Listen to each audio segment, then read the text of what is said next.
আমরা প্রতিনিয়ত যে খাবারগুলি খাচ্ছি সেই খাবারগুলি খেয়ে কি আমাদের রোগ প্রতিরোধ ক্ষমতা বৃদ্ধি পাচ্ছে বা রোগ প্রতিরোধ করতে পারছি? আজকে আমি আপনাদের সাথে ফাংশনাল ফুড নিয়ে কথা বলবো। ফাংশনাল ফুড হচ্ছে বায়োঅ্যাক্টিভ ফুড, যা দৈনন্দিন পুষ্টি চাহিদার বাহিরে যেও বাড়তি কিছু পুষ্টি যোগায়, কার্যকরী ভূমিকা রাখে মানব স্বাস্থ্যের জন্য, রোগ প্রতিরোধ ক্ষমতা বৃদ্ধিতে এবং রোগ প্রতিকারে।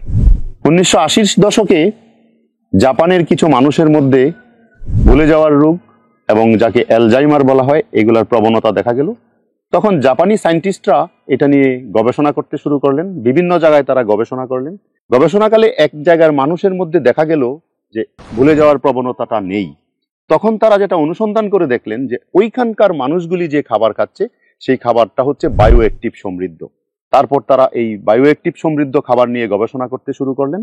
গবেষণা শুরু করে এমন একটি খাবার এবং এমন কিছু খাবারকে তারা বায়োঅ্যাক্টিভ সমৃদ্ধ খাবার হিসাবে ঘোষণা করলেন, যা ফাংশনাল ফুড হিসাবে সমাদৃত, এবং তারপর থেকেই সারা পৃথিবীতে ফাংশনাল ফুড অত্যন্ত জনপ্রিয় খাবার। চীন, জাপান এবং এশিয়ার বিভিন্ন দেশে ফাংশনাল ফুড নিয়ে গবেষণা হয়েছে। ফাংশনাল ফুড আমরা আসলে কতটুকু গ্রহণ করি বা কিভাবে গ্রহণ করি সেই বিষয়টা খুব গুরুত্বপূর্ণ। বিশেষ করে বাংলাদেশে প্রাপ্ত অনেকগুলি ফাংশনাল ফুড আছে, তার মধ্যে অন্যতম ফাংশনাল একটি ফুড হলো হলুদ।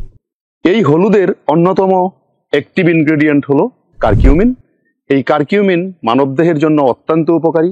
মানবদেহের যদি আলজাইমার হয়, পেটের পীড়া হয়, পেটে গোলযোগ থাকে, কার্সিনোজেনিক সেলকে যদি স্টপ করতে পারে এই হলুদ, তাহলে নিশ্চয়ই সেটা সোনায় সোহাগা। এছাড়াও আরো বেশ কিছু ফাংশনাল ফুড আমাদের দেশে পাওয়া যায়।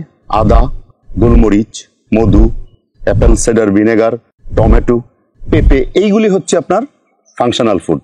তো সেই ফাংশনাল ফুডটা যেখানে উৎপাদিত হচ্ছে সেই জায়গা থেকে অর্গানিক কিনা, এবং সেই জায়গা থেকে যে হলুদটা বিশেষ করে যেখান থেকে উৎপাদিত হচ্ছে সেই জায়গা থেকে মাটি থেকে হলুদ কি পরিমাণ সীসা শোষণ করে নিচ্ছে, অথবা আমরা এটাকে লেড বলি, লেড শোষণ করে নিচ্ছে, সেটার প্রতি আমাদের অত্যন্ত গুরুত্ব দেওয়া উচিত।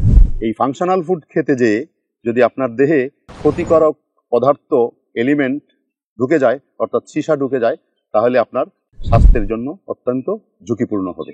2013 সালের খাদ্য নিরাপত্তা আইনে ফাংশনাল ফুডকে অন্তর্ভুক্ত করা হয়েছে, তবে একটি শর্ত দেওয়া আছে, সেটা হচ্ছে ফাংশনাল ফুড যদি বাজারজাত করতে হয়, ব্যবহার করতে হয়, তাহলে অবশ্যই এটার যথেষ্ট পরিমাণে ক্লিনিক্যাল ট্রায়াল থাকতে হবে।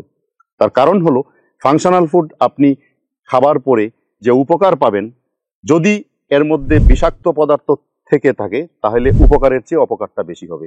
এই জন্য ফাংশনাল ফুডটা আপনি যখন খাবেন বা গ্রহণ করবেন, তাহলে সেই ফাংশনাল ফুড যে সোর্স থেকে আপনি নিচ্ছেন সেটা সঠিক সোর্স কিনা আপনাকে আগে নিশ্চিত হতে হবে। সেটার দিকে খেয়াল রেখে তারপর আমরা ফাংশনাল ফুড গ্রহণ করব, ফাংশনাল ফুড খাবো।